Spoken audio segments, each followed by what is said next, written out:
30 years ago today, Doom was released, and with it, some of the most iconic, scary, and memorable video game music of all time. Today, we're going to deep dive into the first episode of Doom, Knee Deep in the Dead. For this video, I'll be using Bobby Prince's actual Roland sound canvas, the SC55, as my hardware. You're going to hear the music the way Bobby would have listened to it back then in 1993. No extra reverb, EQing, or mastering. Bobby used this device on games like Rise of the Triad, Doom, Doom 2, and Duke Nukem 3D. On a side note, I'm not going to talk about how the songs in Doom used other metal songs of the time as influence. That topic has already been done. Using artists as inspiration for music composition has been ongoing since the very early moments of music. John Williams, one of my favourite composers, used plenty of other composers as influence for his music, like Gustav Holst, Igor Stravinsky, and Dvorak, but to name a few. So you're greeted by this when you start up Doom.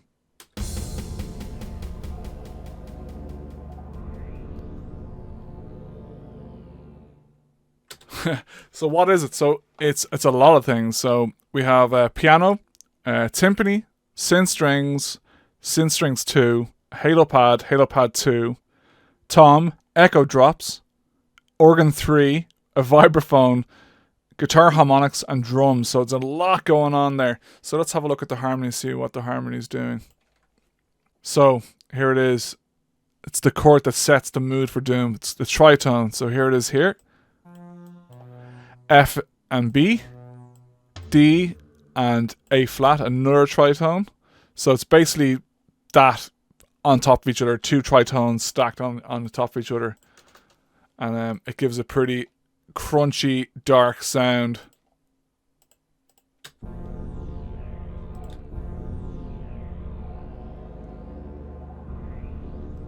Which is pretty cool. Like the vibraphone, I know the piano is out of its range, but it still has a cool sound. Like you can't get a piano to sound like that. The lowest note on the piano is an A. That's our lowest note there, and that is that's our lowest note there on the piano, but it's playing down here so it has it's kind of more of a sound effect, but it sounds really cool.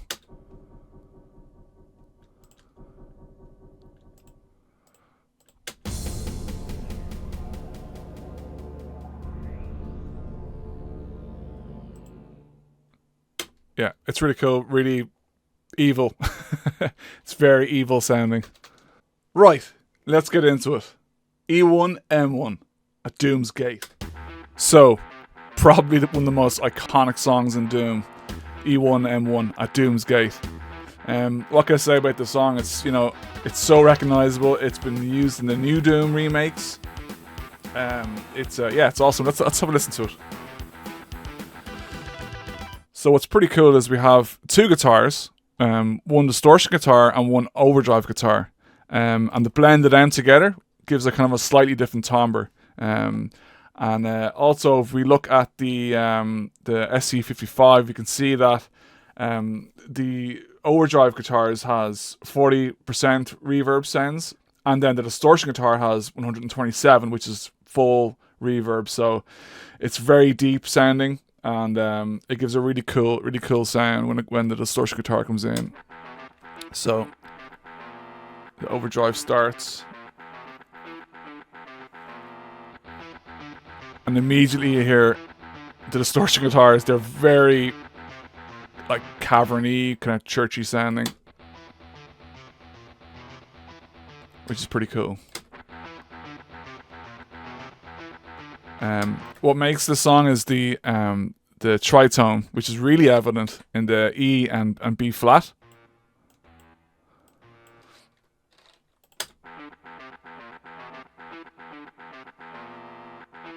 Yeah, it's pretty cool. The little solo riffs are awesome as well. They're it gives the song a human feel and makes it sound like they've been played in by a guitar and not by a computer. So Bobby Prince himself was a guitar player, so it's pretty evident. You can hear that. It's just, you know, that simple little line it's just so cool, but it sounds so real as well. And again, it's harmonized in thirds. You know, it's really cool, really effective. And then just the bass part is a picked bass.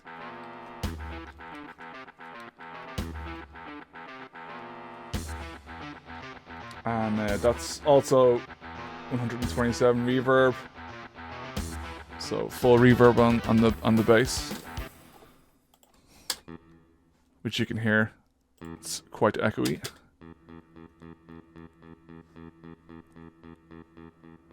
Pretty simple bass line, just playing 8 notes.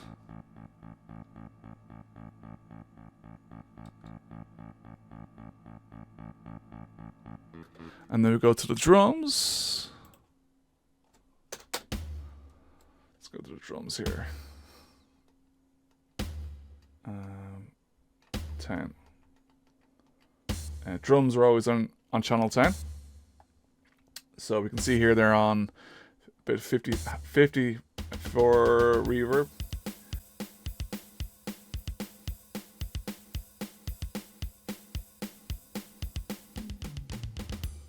And you can actually change the reverb if you want to. You can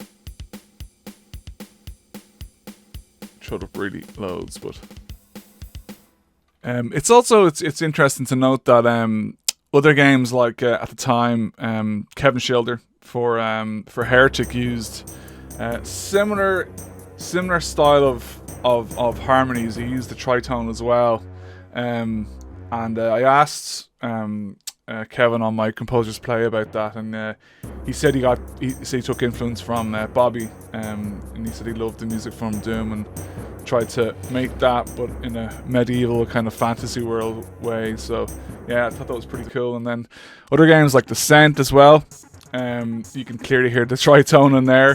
So whether that's just pure coincidence or it's you know, it was a decision that the composers made, you know, going by Bobby's kind of style. Maybe Bobby influenced them, you know. Yeah. Intermission. So here we have the intermission music, and when you go between levels, we have the 2 distortion guitars, fingered bass, saw wave, a synth, and then the drums. Yeah, it's a pretty cool track. It's we're hearing the same motifs as the previous track with the tritone.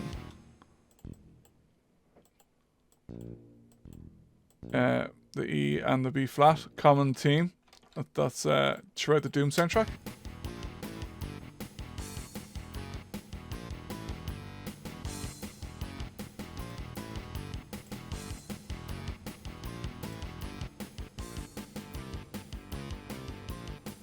The track is also used on E2 M3 on the next episode.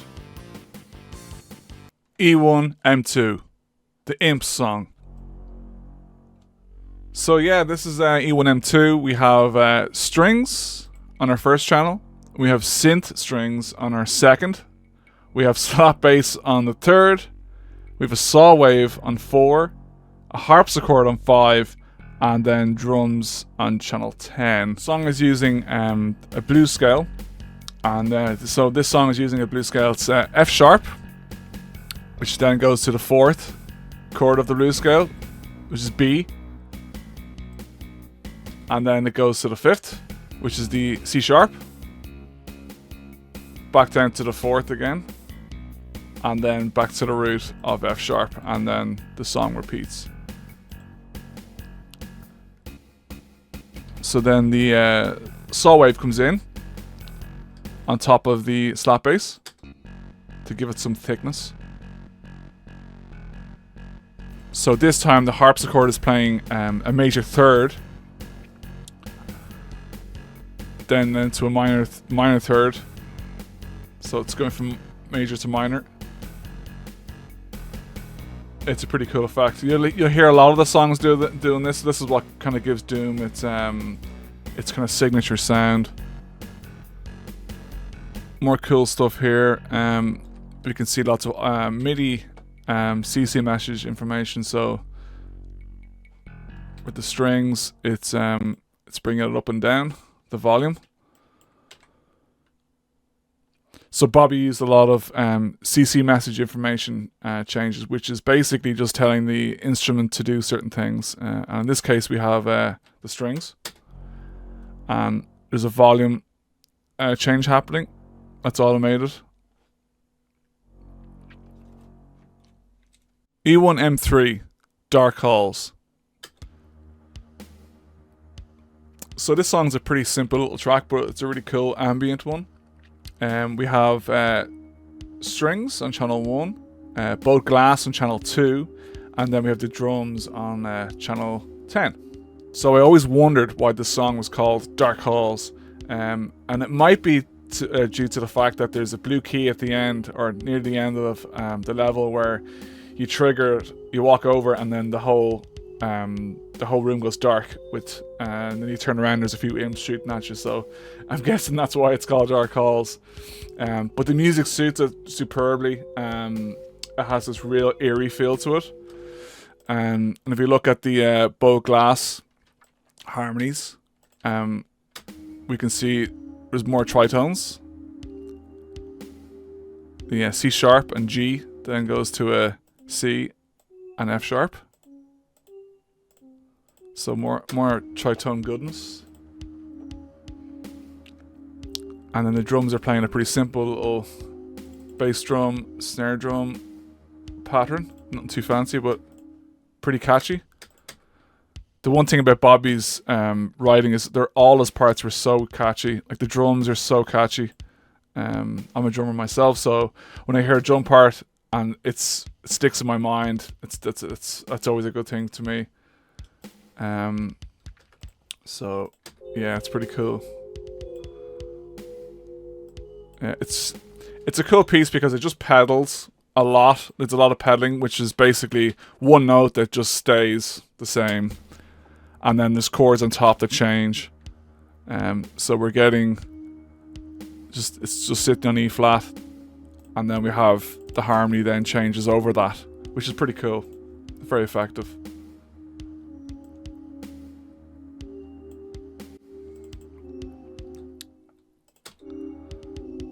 And then later, midway in the song, we get some hats then.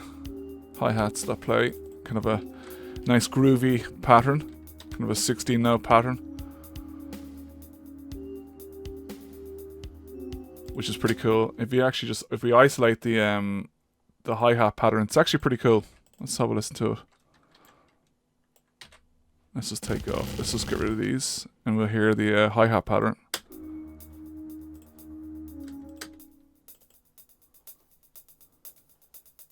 It's pretty cool. It has different accents on different at different points, which gives that really nice feel.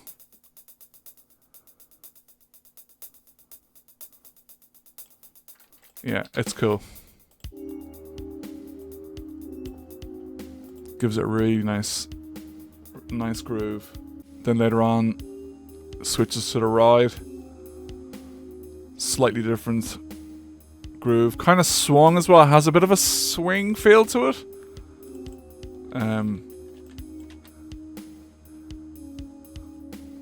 Yeah, it's pretty cool. Which then goes to the ride, I think. Yeah. It's just rocking out before it's to the floor. There's no little emphasis between the ride hits. E1 M4 Kitchen Ace. So this track is pretty cool. It's very rocky metal tune. So we have picked bass on channel 1, distortion guitar on channels 2 and 3, and then we have overdrive on 4 and 5, and then we have synth brass on 7, and then drums on channel 10. So again, we have distortion parts. I don't know why there's 2. Let's have a look. So yeah, guitars, the distortion guitars 2 and 3 are slightly panned differently. So the 3 is slightly panned to the right, left is slightly panned to the left. And we have a much more reverb on 3. 2 only has 40 reverb. So it's pretty cool. Gives it a little bit more width and thickness.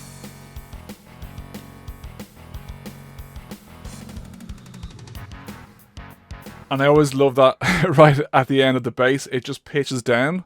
Kind of goes boom. I always love that. It's not that noticeable, but it's awesome. It just gives it a little bit more human element to the music.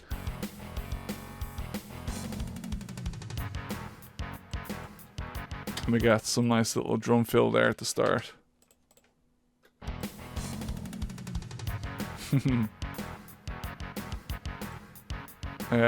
It's funny with this song. I always felt like it was all a little bit like loose. Like you can hear the drums are all very loose, but it's just awesome. It just sounds so cool. The snares they're slightly late, and it kind of gives it that like flamming effect. So like if you actually move them over a little bit to the left,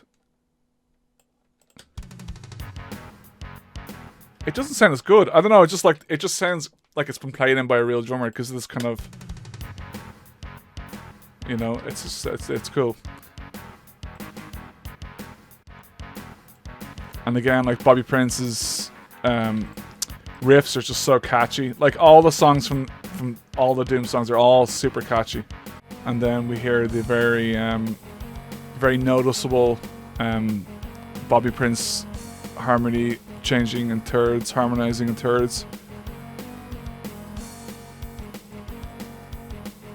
which is very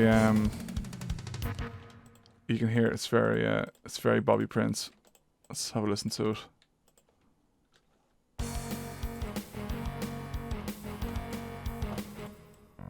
So F, yeah. So B flat.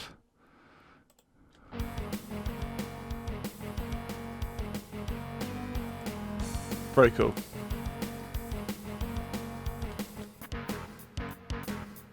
E1 M5 Suspense.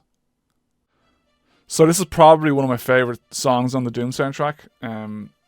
It's creepy, it's eerie, it's just really well composed. There's so many string parts. There's 5 string parts, and they all come in layers. So at the start we have this really cool motif, this ostinato. It's a simple 3-note ostinato that just keeps playing throughout the whole song. But it's really cool. And then the second, and then we have on the second track we have our basses, our double basses, which have this really nice progression. This progression actually, you'll hear a lot. It's in E1M6 as well. I'll find out which one it is, but yeah, you'll hear this progression again. He reuses it for a different song. And then we get the track 3, and that plays a slightly different ostinato on top of this ostinato.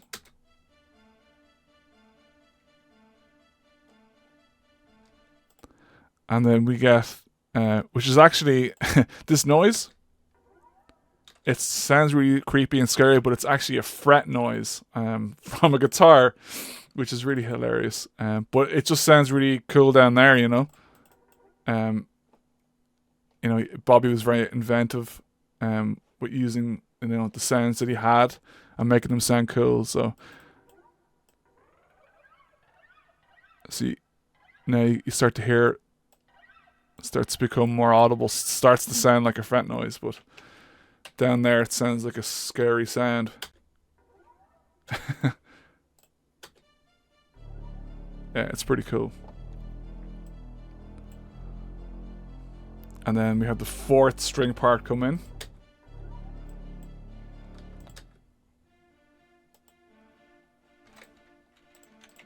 Yeah. Let's see what the harmony's doing. Yeah, again, it's harmony in thirds. Minor thirds. D and F. Again, very catchy.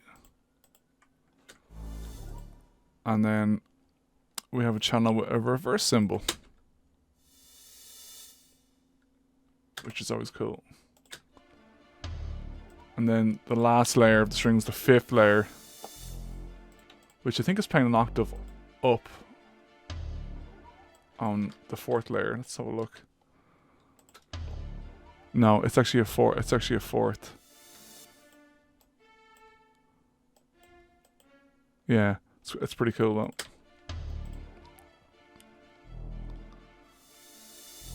And the bass becomes slightly more like staccato, marcato. It's kind of shorter. Yeah, marcato.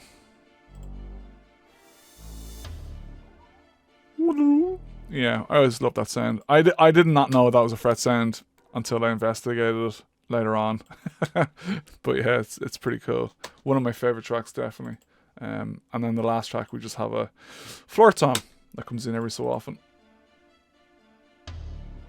That's pretty cool.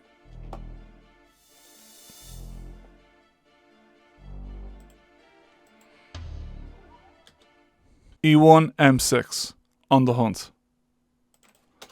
So this track is a little bit more orchestrated. We have synth brass on channel 1, we have timpani on 2, we have a music box on 3, synth brass on 3 and 4, finger bass on 5, kalimba on 6, saw wave on 7, and then drums then on 10. Again, this is another one of Bobby's kind of classic harmonized tracks, very catchy.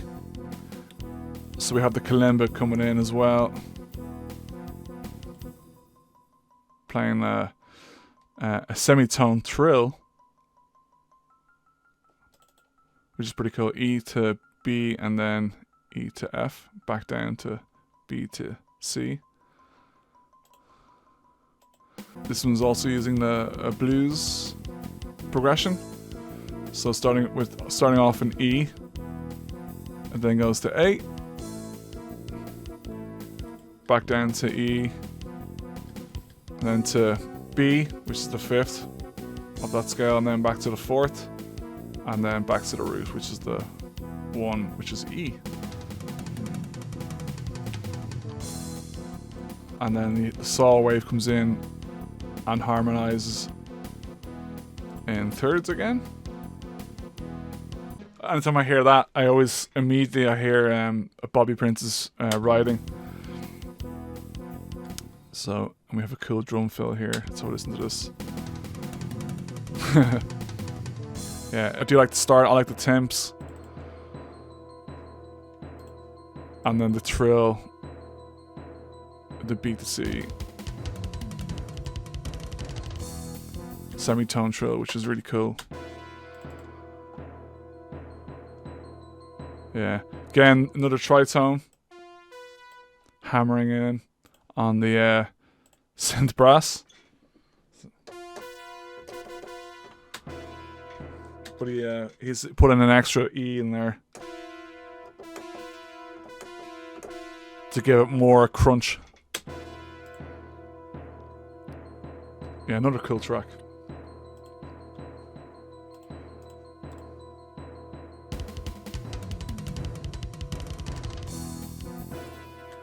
E1 M7, Demons on the Prey. So this is another track with strings and lots of orchestral elements. So we have strings, more strings, a saw wave, a santur, pit strings, pizzicato strings, a harp, timpani, tremolo strings, 2 fret noise sounds, and then drums.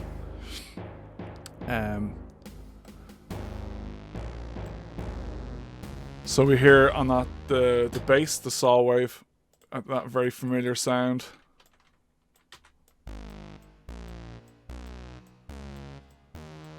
Very similar to E1M5.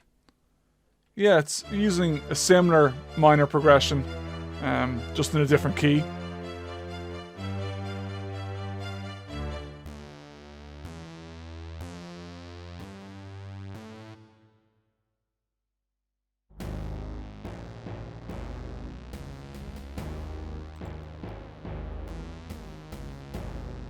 And then the interplay with the timps and drums is pretty cool.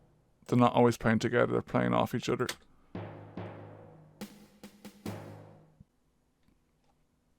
Very cool. And we get some interesting sounds with the fret noise again.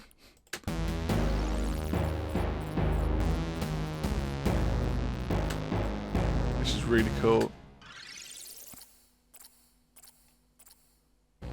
A very percussion heavy song, with the bass taking pretty much the melody. The saw wave sound is pretty much what you're hearing is the melody of the track, but also the bass line.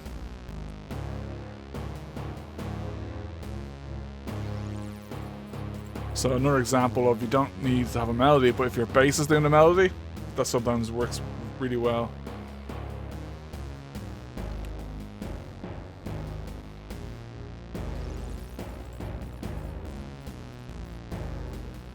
Yeah, there's no extra panning going on there or anything. It's just...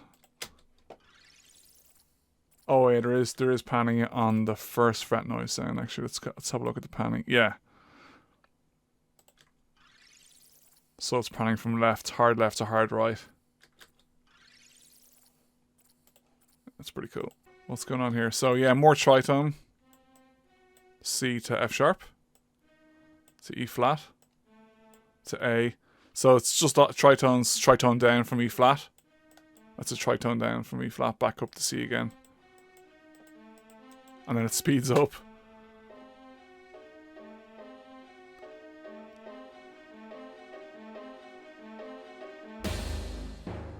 And then we have the Santor.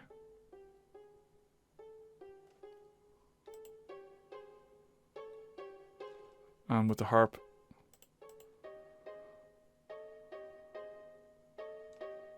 Very effective. On its own, it sounds a bit strange, but together, it sounds pretty cool.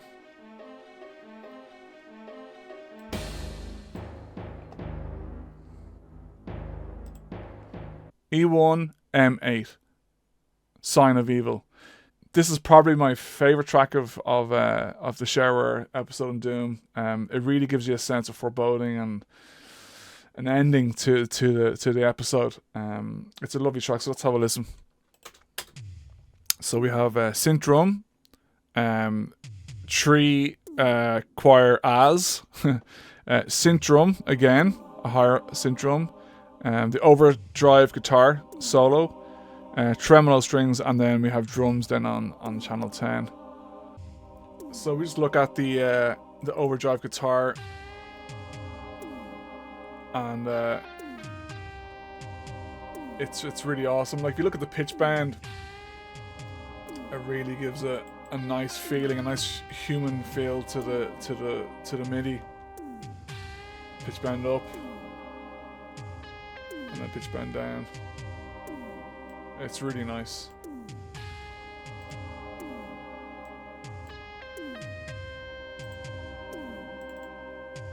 And then towards the end,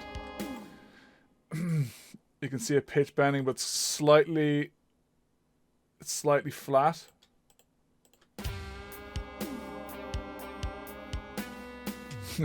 It's just really cool.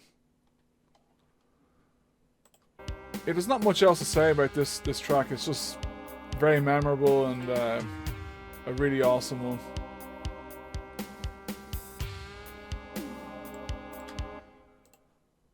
Yeah, it's pretty much just 2 chords, but it works so well.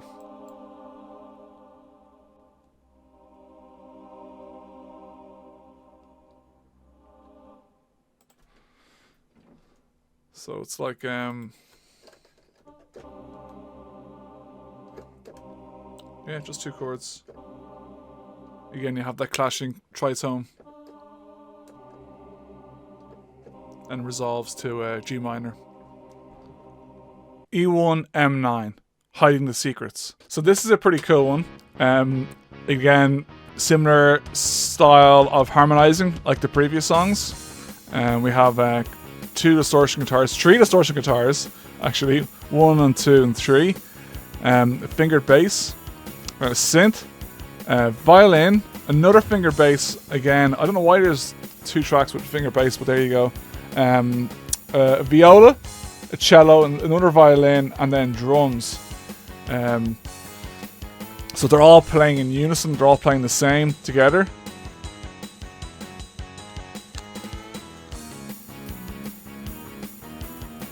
Which is pretty cool.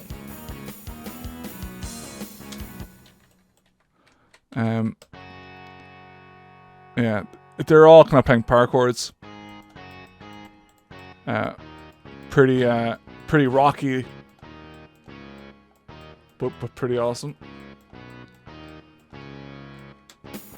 And the drums are pretty funny. A 4 to the floor, but playing on the splash, which is pretty interesting. And hi-hat.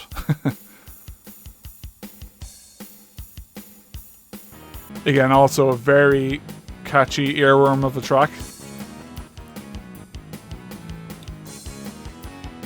I love this part. It's this for me is Doom.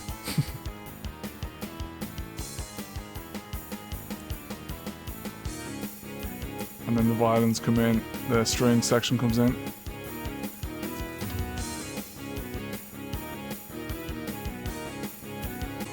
Yeah, I would love to hear what this would sound like with a real band and orchestra. I think it'd be pretty cool.